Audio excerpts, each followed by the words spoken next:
I'm Aaron Zimala, and you are watching Marketing Tip Tea Time. Today is the 5th episode of Season 4, and with me is Miss Sherry Christensen. She was my former teacher, actually, all through high school. I had her all 4 years in some capacity, so it's going to take me a lot of practice, a lot more than just now, to start saying Sherry instead of Miss Christensen. But today we're going to dive in with her about what it takes really to bridge the gap between education and the real world, and what students should be doing to prepare themselves while they're in high school, while they're in higher ed, to actually get to the places that they want to be. Coming from someone who has 20 plus years experience in the marketing world and then transitioned to be a teacher. But before we dive in with Miss Christensen, I am going to thank our sponsors. Our first sponsor is Whole Brain Consulting. Whole Brain Consulting is an outsourced operations consultancy that specializes in the consumer products industry, providing solutions catered to your needs. Services include QA, QC, supply chain, operations, logistics, R&D, and private equity due diligence. We also thank Color World. Color World is your one-stop shop for everything anime. From metal bookmarks to teas to hangouts with voice actors, Color World is the place to grab something for yourself or for a friend. Go to colorworldlive.com for more information. And I'm going to drum roll in the air here because we have a really, really sensitive microphone. It's going to sound like explosions if I do it on the table. But I am going to now introduce Sherry Christensen through her bio. Sherry Christensen worked in the marketing industry for 20 plus years before becoming a high school marketing and business teacher, eventually ending up at Greeley West High School, where she taught me. She is currently retired from teaching, but working as a part-time substitute teacher, volunteering as a court-appointed special advocate for abused and neglected children. And she is also the creator of lifestyle blog and brand Living Life Retired. You can check that out at livingliferetired.com. Mm-hmm. And here we go. We've got Miss Christensen herself. Exciting. Ta-da! How are you? I'm great. How are you? I'm doing well. Are you excited to be? I am. She's in the studio, obviously, in Greeley. She lives in Greeley now, and we're in the same area. So yeah, very, very, very exciting. First, what we're gonna do though, before we dive into all of your wealth of knowledge, the most important part of the show, the tea. Miss Christensen, Sherry, wanted us to get Earl Grey, so we picked up, especially for her, Earl Grey Rishi. Thank you again to Rishi, who has helped us tremendously in past shows. Picked this up at Natural Grocers, and we are going to go ahead and try it out. Their packaging's always just so flawless. And when you buy from Rishi, you get these beautiful pyramid tea bags, which actually helps in the infusing process. So I'm going to go ahead and take a pour here. And actually, I'm supposed to pour the guests first. So that's what we'll go first. I know you saw the tea cam a little early. That's all right. And then look at that color. Oh, everything fell in. Oh, Aaron. Look at that spin, though. I know. That's pretty cool. Spin, actually. That's pretty cool. That was pretty sweet. We'll fish that out later. I'm going to wrap mine around the handle here. Just hold on to it. There we go. All right. And now we got the tea cam going.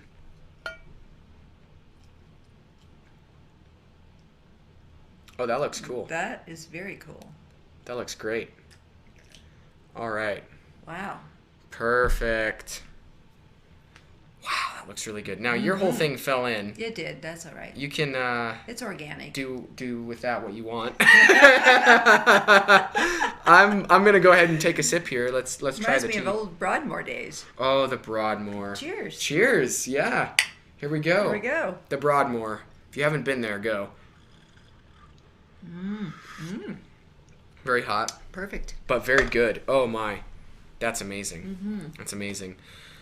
Now we're going to dive in, now that you've watched us have this tea fiasco.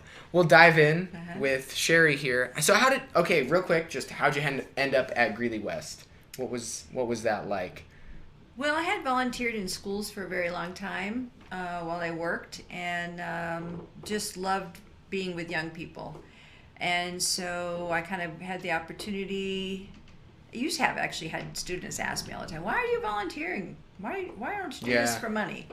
And so I went back to college. I went back to CSU and got some CSU. teaching classes in, even though I had my bachelor's was in business management. And I became a high school teacher. Wow. And did you just go straight into West? Yes. Okay. Yes. Amazing.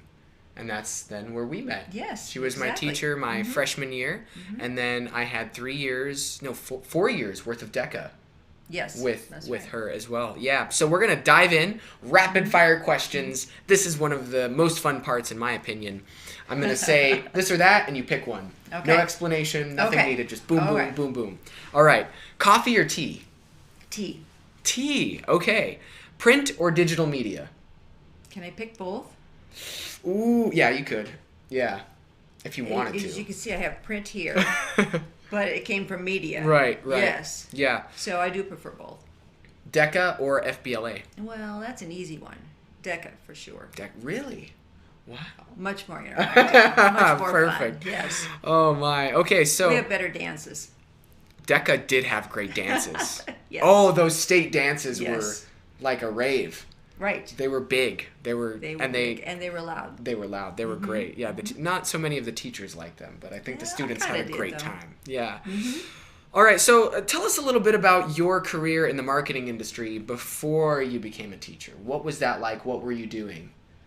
Well, I worked in both public and private organizations and learned a lot from both of those. Mostly behind the scenes.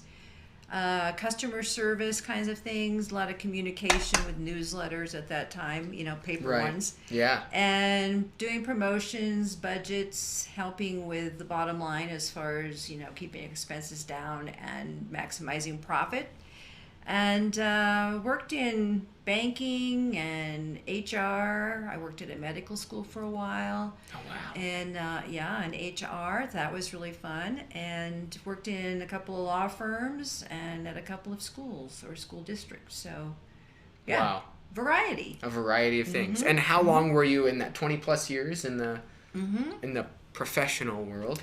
Yeah, so as soon as I graduated from high school, I went right into working, but then also went to school at night and took vocational classes like entrepreneurship. And, And I'm doing air quotes on professional because technically any work is professional, even if you're a teacher. So that's why I'm I'm doing air quotes on that. Not that it's not professional, but that every work is professional. Yes. So then, why did you decide to transition from the privatized world to the education world? Well, it was kind of a decision I had to make for the family. My husband at the time worked for IBM and spent a lot of hours at the office, 60, 70 hours a week when you're in the corporate world. And to me, family was really, really important. So I decided to go into the teaching end, which I had volunteered in, work with students. It would fit more with my daughter's schedule, going through school, having summers off, long Christmas vacation, that kind of thing. So, but I could still bring my love of business and marketing to students and keep me up on what's going on in the world. So, wow, it worked out great. It wasn't really a transition. That's fantastic. It was melding the two together. Okay, so you brought them both together so that you could really sort of follow your passion in that. Wow. And bring that to students. Wow. Yes. Okay, and so in that finding that melding, how did that work out? Did the meld work for you, or? It did, especially with DECA, I think. And but the fun thing about teaching marketing, as opposed to, and not to take anything away from the math field, but I couldn't imagine teaching Algebra 1 every single day. Miss Burke, if you're out there. I know, right? Sorry, but, and that's needed. That's needed. I'm not saying that. I just don't think I could do that because I like staying current on business and marketing happenings, events, and whatnot. And do you remember the first thing that you showed us our freshman year of class? Oh gosh, do you remember what that was? Sure. It was a song that you played. Okay, which one was it? It was by. I played a lot of music. It was "Some Nights" by Fun. Some nights I wake up cashing in my bad luck. That's not copyright infringement, by the way. It was less than 10 seconds. So Yeah, exactly. Yes. And I was out of tune, so Right. it's. Oh no, that's fine. Yeah, that was the first thing you showed us, and you said one of the most important things that you can take away from this class is staying current. And your exact words were, "I'll never remember this." You'll never forget it. You said, "Yeah, I'll never forget this. I'll never forget what."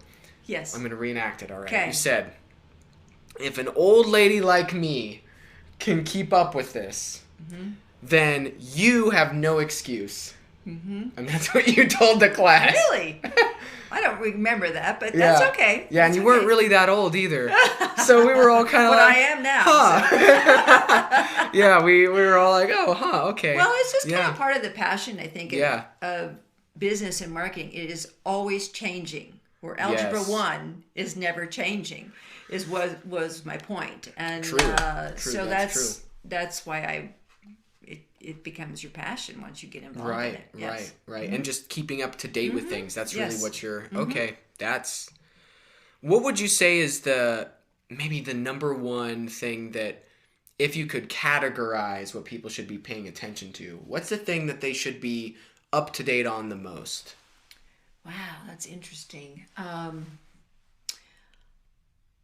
One thing that I see a lot going on is people on their phones all the time. And I get that with the technology. But the number one thing I think to really focus on is face-to-face relationships. And Yes. networking.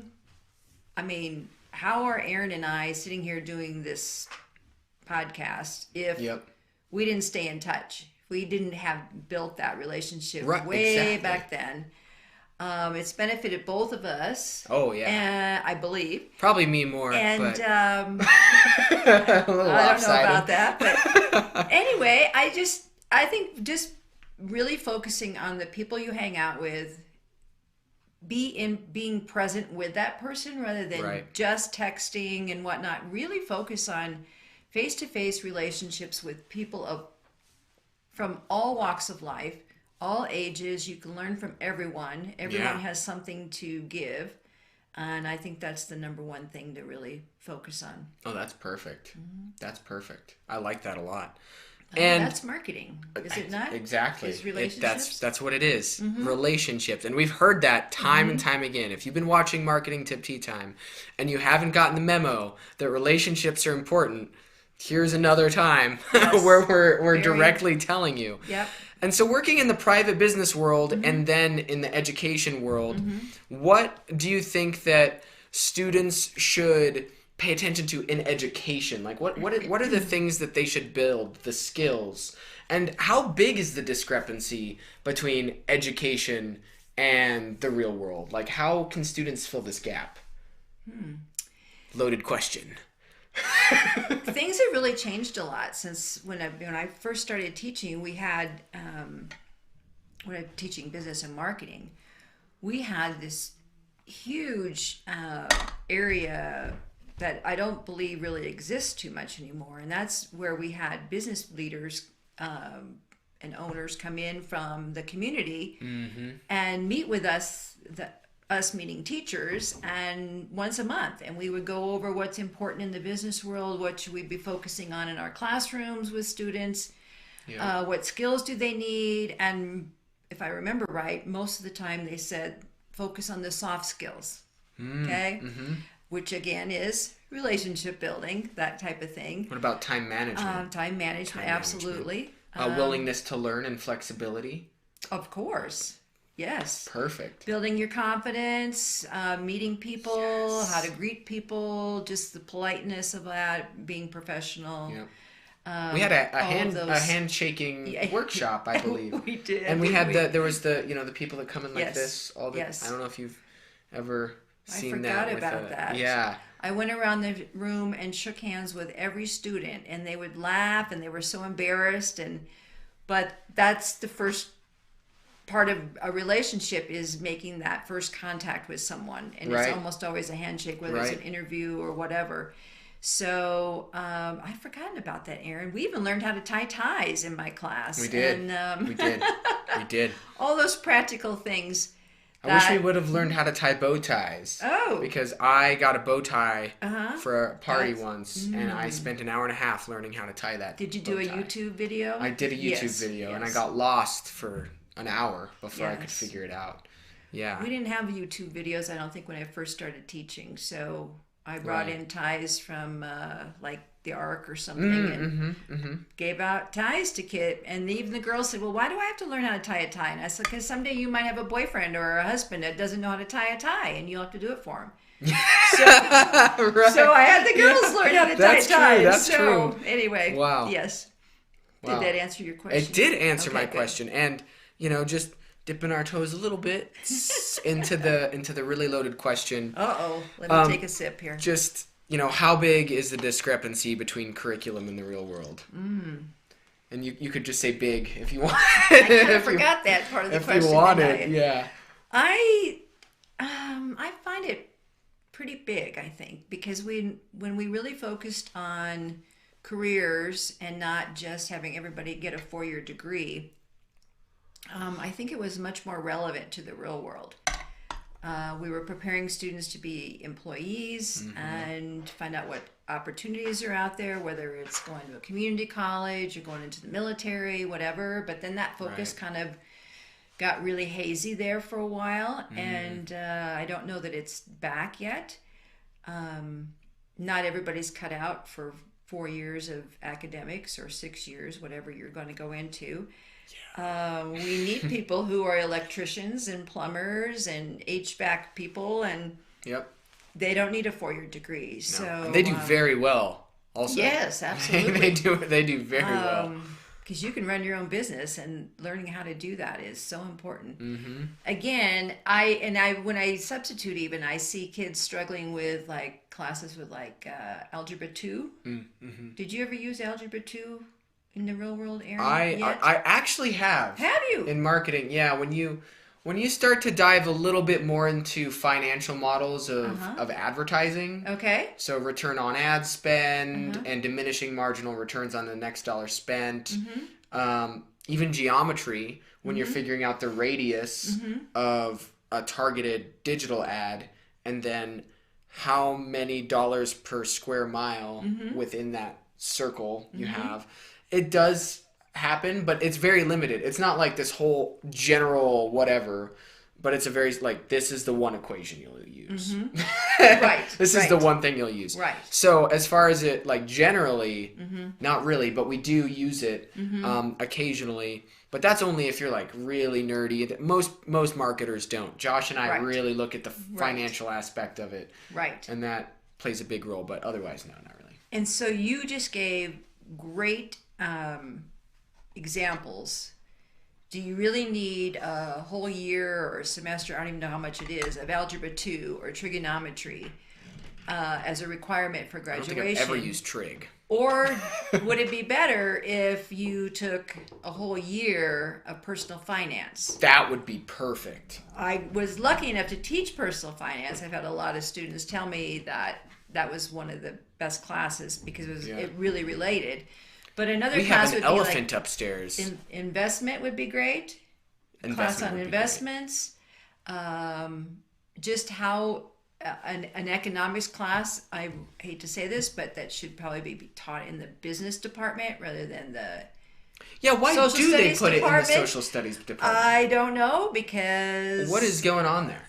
Even at UNC, University of Northern Colorado. It was? When I took economics, it was in business. It is in the social sciences. See, that doesn't make any sense to me. So those are some changes, I think. It uses mostly math to figure it out. it's more of a finance sort of But if topic. you're opening a new business, or you're maybe even in the accounting department at a business or whatever, you need to know about the business side, but you also need to know about the economic side of the decisions you're making. And so that to me is a business. Exactly. I think it should be, because it, like, when I took it, it very closely aligns with finance and it does. And marketing behavior. Right. Exactly. It's not really like psychology or sociology. No. Or it was also in the anthropology wing. Crazy. Okay, so we agree. Yeah, exactly. Yeah. So, as students are figuring this stuff out in the classroom, and we know that there's this discrepancy between, students don't come out knowing anything about debt, right, or how to credit, or how to get out of it. Only how to get in it. We're really good at doing that. They don't know anything about insurance. They don't know anything about how to file their taxes or how to find people to file their taxes. They don't know anything about building credit. They don't know anything like amortization schedules. I was talking to a mathematician here in town that I know. His name's Dr. Sean Madden. And he said that, he has had a few properties and he's bought and sold and done other things. And he said that not once ever has the amortization schedule been correct that the real estate agent has given him. They did it wrong every time. And if he would have signed off on it, he would have signed on an incorrect amortization schedule and he never came out ahead on their mistake. Right. He was always not doing well. So he knew how to look at that and say, this is wrong. You didn't do this right. You need to redo it before I sign. And here's how you do it. So there's a lot of little things that I think students can save themselves if they only knew how to do that. For example, I reconcile my bank account every Friday. Every Friday I go through my checking, my savings, and I reconcile all of it. I would say maybe once every 2 months I find an error, a bank error, that where we think, oh, technology, it should all just be correct. No. But they'll charge an interest fee for no reason. They'll, I'll have a purchase, and the balance in my bank account before minus the purchase doesn't equal the balance in my bank account now because they claimed a rounding error of $50. I don't know how you round that incorrectly. Yes. But these are things that students should be looking out for. I was recently charged for several months on a savings account that I wasn't using at a credit union. And savings account, I wasn't needing it. It wasn't, having any activity. And they started charging me $5 a month for inactivity on a savings account. Wow. I had never heard of such a thing. For inactivity. Inactivity. And this was part of why I kind of like paper and digital, because if I get a paper statement in the mail, I would have noticed that right away. Right. But because I don't, and I don't go online every month to look at this particular account that I rarely use, I didn't really know what was happening until $40 was gone. So, yeah, just like that, $40. Were you able to get that back? No. Oh. No. Wow. Yes. That sucks. It does. Oh my gosh. But those are things that happen if you don't stay on top of things. Wow. Yeah. So students are trying to fill these gaps sort of themselves. There is luckily one thing that potentially could fill the gap for these students, and that's potentially extracurriculars. So what do you think is, I was in DECA, that's how our relationship got so strong. Right. Give us your opinion on extracurriculars. What are some of the ones that students should be looking out for? Should they be doing them? How many should they be involved in? Well, that's a great question. I think my brain is taking me to sports right away because I love sports. I was in cross country. And we had a great sports marketing class. I just love that. And yes. And fast. In fact, we ran one time. Well, you ran and I walked around the Broadmoor. We went because you had a up the mountain in the back. You had a race Cheyenne coming Mountain. up. I did. And anyway, where was I going with that? Sports. Sports are great. Extracurricular. But they do focus more in high school of saying, you need to pick one sport and really focus on that one sport and become better at it, rather than being diversified in like 4 or 5 different sports where maybe you don't do so well in any of them. Right. And the same kind of thing would be like with clubs, is rather than just going out for like 4 or 5 different clubs and just going to these meetings but not really making any real commitment or focus, I'm not sure is as good as if you maybe picked, well, I'm going to just say DECA, and that you really went for everything you could possibly get out of the organization, like you did with being a state officer. Yep. You can actually be a national officer. Same thing with like FFA. They have great programs where you learn more than just about marketing. You learn about leadership and professionalism, just so many skills. because you really got involved in that one particular program, whether it's, Key Club, I think is great. They do a lot of volunteerism. Just don't spread yourself too thin and go out for too many things, but really the depth is what's so important. And there's collegiate DECA as well. Oh, that's right. Yeah, there's I forgot collegiate about DECA. that. So Yes. there are extracurriculars in college as well that, I was lucky to be part of some great programs in high school and college. One of them being DECA, and that was a great experience. I got to go to the international conference as a finalist, and then I also got to go as a state officer, and that was a very, very great time. And actually, the networking is amazing as well. One of my judges for apparel and accessories marketing in Utah was George Zimmer, the former CEO of Men's Warehouse. I forgot about So the that. guy on the commercials who used to say, "You're going to like the way you look, I guarantee it." He was my judge for one of my role-playing sections. I'd forgotten that. That was cool. Yeah, he was pretty awesome. And as students are going through school, what do you think is the number one thing that they can do, or maybe a handful of things, that will set them up for success later in life? And this is both, this could be high school and college. Well, I'll go back to what I said earlier about the relationships. Don't just go in your class, put your books down, and partially listen. Maybe you've got an earbud in one ear and you're listening to something, music or something. Really get involved, and Aaron was really great at this, of staying after class or coming back in during lunch or after school. When we just really developed relationships, and I had some great professors in college that I would go in and talk to them during their plan time. And Office hours. And yes, and that's where you really learn things, I think, because they can do a one-on-one what you specifically need. But then when you are getting ready to graduate and you're looking for letters of recommendation, or a name to put on a resume or whatnot for a reference, those are your go-to people. So you're looking at coaches, club sponsors, counselors, teachers, principals, if you got involved enough. Use all those people. That's what they're there for. One of my highlights was writing letters of recommendation for students to help them win scholarship money. I love that I'm able to get kids, maybe a full ride or a half ride through college, if that's what they wanted. Actually, she helped me. I was one of the recipients of the Dean's Scholarship at Montfort College of Business, which was full tuition from the university, and she was one of the letter of recommendation authors on my behalf. It's a lot easier to write those letters if you know the student. I'm just saying. The student was in my class. They sat somewhere. Right. They were an okay student. But if you can give some personal stories or reflections of the student, because you know them, right, it makes it so much better for them to make those decisions for your students. But so relationships, going back to number one, and that's just kind of building your brand, but also joining the clubs we talked about, volunteering. One thing that a lot of people don't necessarily think about, we've got the ACT or the SAT your junior year of high school.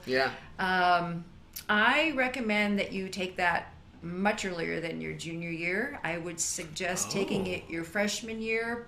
Maybe at the end of your freshman year, you've actually had that Algebra 1 class and passed it with flying colors. If you take the ACT earlier, for one, you get to know what the tests, right? Right. And you don't have any, I've got to have this for college. You don't have any of that stress. So you're just trying to find out what your strengths and weaknesses are, and it'll tell you. It'll come back and say, well, your English reading level is here, and your writing is here, but oh gosh, your math is down here, and your science is here. Yep. So you can take classes then to beef up whichever one is lower. That's a great idea. So that by the time you're a junior and you really need the score, your skills and abilities are a lot higher. You're not so stressed out because you've already had the test. Well, you know what happened to me when I took the ACT? No. So Remind me. I was in AP Calculus Wow. by the time I was supposed to start getting ready for these tests. I forgot how the hell algebra works. All right. Right. Because I hadn't worked on algebra for 3 semesters. Mm-hmm. I couldn't remember any of the algebra. Like, simple arithmetic just didn't make sense to me anymore. Because I was in this, like, high-flung math area. Mm-hmm. I could barely remember how to add and subtract. So, you know, that was one of the moments when I went, oh my gosh. And the ACT and the SAT, they don't test calculus. Calculus is not one of the subjects. It goes up to algebra, too. Right. Yes. And so I was kind of screwed a little bit on that because I had gone all the way up, and then I was in this really highfalutin calculus, which, by the way, advanced calculus, AP calculus, I don't think I've ever used anything that far. I did use some calculus, but not the crazy advanced stuff where I had a question on my calculus test that said, there's a pile of leaves in a garden, and this pile of leaves is decaying at a rate of whatever. Okay. Oh boy. And then Bill, the yard owner, rakes up some more leaves, and a week later, he pours another bag of leaves on top. And that bag of leaves is decaying at the same rate, but it's now a week later. At what point is the half-life of the total pile of leaves? Oh my gosh. Who the hell's gonna care about a pile of leaves decaying? Yes. That doesn't make any sense. You just need to get them in the bag and get them out of there. Yeah, right. Yes. I think I drew a giraffe on that answer. I just that was the AP calculus test. Yes. One of them. Mm-hmm. Yeah, and I said, so I got a 1. Oh. Which is the worst you can get. Yes. But you know what? It didn't really affect me at all later in life. No. So, it won't. yeah. But getting into the right school or a program that you really want to be in, that can be important to get that. So I would suggest taking that more than once. Another easy thing, this is a really easy one that you can do, is to get a notebook. Put in, what are the sheet protectors, right? Yeah. And every time you get a certificate, whether it's for great attendance or a participation award for band or, choir, put your choir program in there, whatever. Your report cards, copies of report cards. That way, when you're filling out your college application or you're doing your resume, you can go to that notebook and it has all the dates and all the right titles of everything that you ever accomplished in your high school years. Don't do middle school or whatever. Same thing in college. You can do the same thing. Any kind of awards, achievements, it's all there, all the date. You don't have to be like, Mom, where is such and such? Right. I don't know. It's in that box somewhere. And it makes it really hard. So, and this all sort of distills down into one thing, which is personal branding. I wrote that in my notes. It's right there. Build your brand. Build your brand. And personal branding is marketing. Yes. Everything comes back to marketing. Right, exactly. Do I have time to tell you a couple more? Tell us a couple more. Yeah, of course. Read about or watch TED Talks. Read a book about leaders in your field of interest. Read a book. I'm reading a great book right now by Philip Anschutz. Who is the owner of the Broadmoor. Right. Mm-hmm. And Philip Anschutz is one of the most prolific modern-day business people in Colorado. Mm-hmm. And he wrote 2 books. The first one, Volume 1, is the one I'm on, called Out Where the West Begins. And it profiles 50 business people from the 1800s to 1920s who built the businesses of the West and the economy of the West. So it goes over railroads, mining, communications, entertainment, everybody. So from Buffalo Bill Cody to Guggenheim to the whole slew of people. And it is so fascinating. It is. To see how they lived their lives and how they built what they built. And it really illuminates history and where we're at now and things that I could be doing, other people could be doing to just get a little bit more astute at their craft. It also teaches you a little bit about risk taking. Which is really part of business and marketing. They throw all their money on one thing. Right, they do. Write it, yeah. And, a lot of people think, oh, it was so easy for them. It wasn't easy for them. They had to make decisions and use their own money their own sweat and tears and all of that. Yeah. Gave up a lot, sacrificed a lot, and in order to build these great businesses and hire lots and lots of people. But boy, it all goes back to risk taking and those decisions that are being made. So read, research, watch videos, learn. Yes, absolutely. Another one that I don't think you know about or remember, Aaron, is the ASVAB test. Do you remember? I remember it being Slightly talked about. Yeah.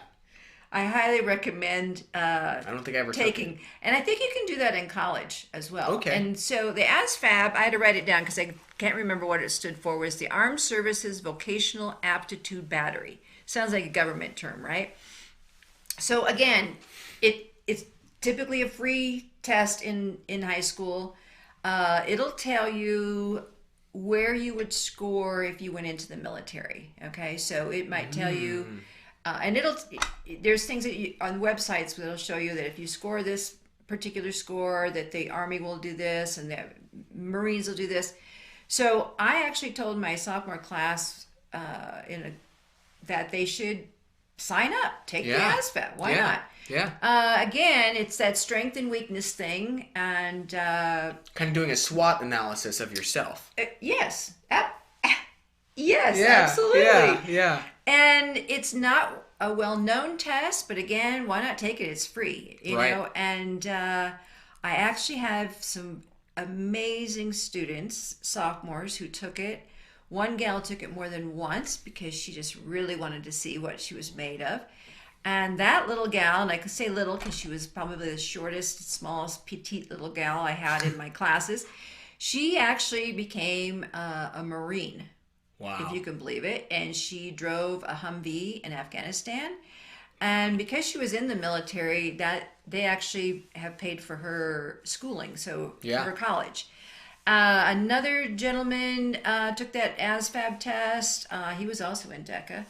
Nice. He became a Navy pilot and is still in the Navy. Another gal who I just hooked up with recently on Facebook, she is in intelligence for the Defense Department. Wow. A Secret Service person came out and interviewed me for her secret clearance years ago. That was really interesting. Fancy. She lives and works in Hawaii, so that's really a tough gig, huh? That's terrible. But again, she was one of my marketing students, and let's see, I think I wrote down one more. Oh yes, another student that I had to do a secret clearance on wanted to be a chef, and he took the ASVAB and decided he wanted to be a chef in the military.